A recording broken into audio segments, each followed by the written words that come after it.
सद्गुरु, जब हम परिवार की बात करते हैं तो कुछ चीज़ों ने हमेशा मुझे हैरान किया है और मैं आप जैसे प्रबुद्ध व्यक्ति से उनके जवाब चाहता हूँ या उनकी पुष्टि करना चाहता हूँ। जैसे मेरे अंदर हमेशा ये सवाल उठता है कि पिता और पुत्र के बीच एक असहज दूरी क्यों रहती है? उस रिश्ते में हमेशा समस्या क्यों रहती है? मुझे यकीन है यहाँ मौजूद लोगों में बहुतों ने अपने घरों में, अपने माहौल में इस भावना को महसूस किया है। आपके मुताबिक इस दूरी की बुनियादी वजह क्या है?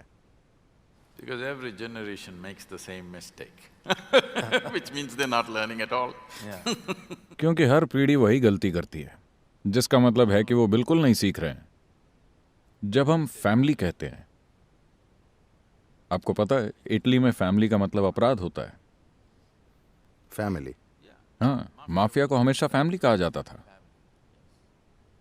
तो एक तरह से ये एक तरह का अपराध है।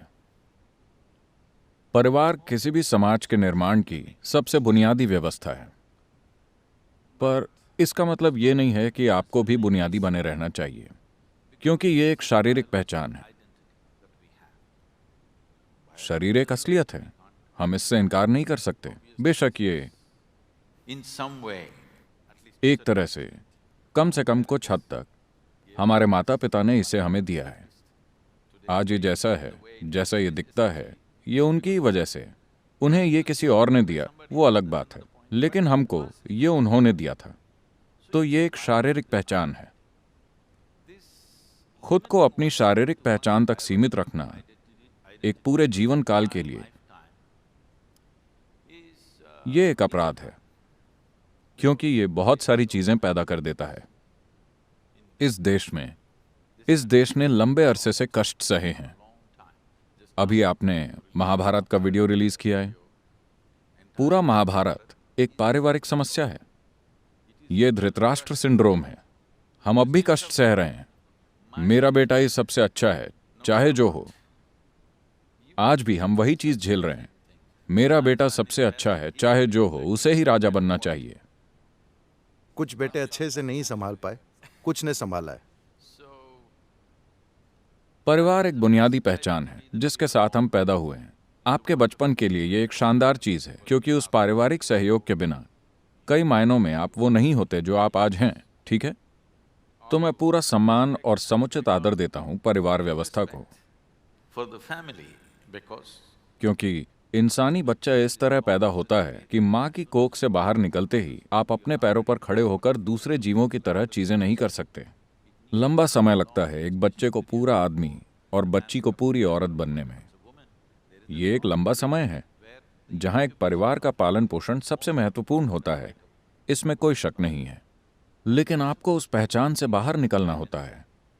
लेकिन कई लोग उस पहचान से कभी आगे ही नहीं बढ़ पाते, जिसके लिए वो पीड़ा सहते हैं। और कभी कभी अगर वो किसी खास जगह पर पैदा होते हैं तो उनकी वजह से पूरा देश कष्ट सहता है।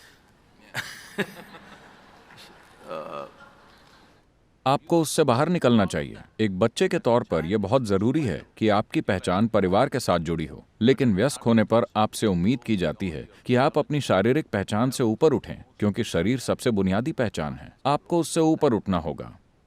तो सवाल यह है कि क्या यह जरूरी है कि हर पिता और हर बेटे के बीच किसी तरह की समस्या हो? यह पिता और बेटे की बात नहीं है। दरअसल एक ही घर में दो मर्द रह रहे हैं। जब आप 8-10 साल के थे तो आपके पिता भगवान जैसे थे।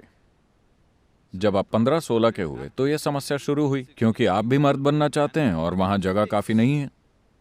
वो बड़ा मर्द बहुत सारी जगह घेरे हुए, और वो आदमी सोचता है ये मेरी जगह है, ये कौन है?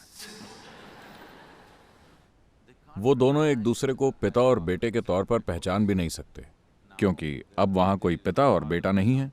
बस उसी घर में दो मर्द हैं और जगह काफी नहीं है। ऐसा सिर्फ इंसानी परिवारों में ही नहीं होता।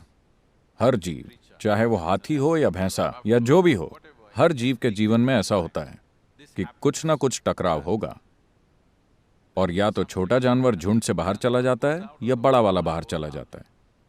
ऐसा हर जगह होता है, क्योंकि ये कोई पिता और बेटे के बीच की समस्या नहीं है। दो मर्द आपस में एक ही जगह को साझा करने की कोशिश कर रहे हैं, और उसी एक औरत को, जिसे एक माँ कहता है और दूसरा पत्नी। ये निश्चित तौर पर उस गहरे भ्रम को तोड़ देता है जिसके साथ यह देश चलता रहा है, क्योंकि उसी घर में दो औरतों का होना हमेशा समस्या माना जाता था। आपने तो इसे बस उल्टा कर दिया है, जो मुझे सच लगता है, क्योंकि समस्या इसी चीज में है कि दो मर्द एक साथ नहीं रह सकते। ये औरतों के बीच भी होता है, लेकिन अलग तरह से। लेकिन अपने टकराव को छिपाने का औरतों का अपना तरीका होता है। वो इसे खास नारी सुलभ तरीके से करती हैं। आदमी इसे ज्यादा आमने सामने करेंगे। सींग से सींग लड़ाना मर्दों का तरीका है, औरतों का तरीका अलग होता है। वो अलग तरह से करेंगी, लेकिन टकराव होता है।